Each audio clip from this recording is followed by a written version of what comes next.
Ne sevenim var, ne soranım var, öyle yalnızım. Çilesiz günüm yok, dert ararsan çok, öyle dertliyim. Bana kaderimin bir oyunu mu bu? Aldı sevdiğimi, verdi zorumu. Dünyaya doymadan göçüp gideceğim, yoksa yaşamanın kanunu mu bu?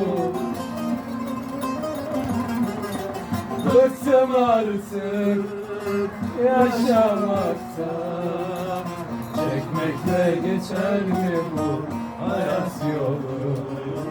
Oh! Bu yalnızlık, bu dert.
Bekleyeceğim, bekleyeceğim, geri dönme sevdim.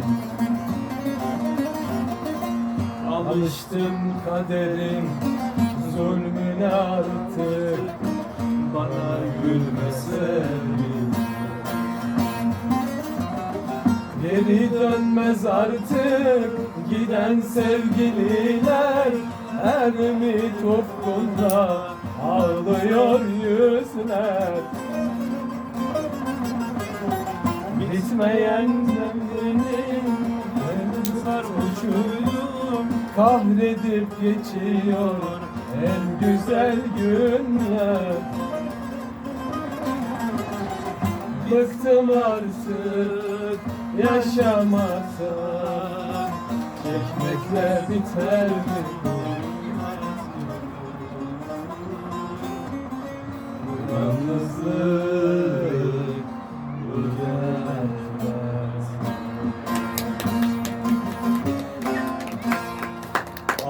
Ağzınıza sağlık abi. Teşekkür ederim. Elinize kurban abi. Artık meşhur olursunuz. Atalım hemen bunu.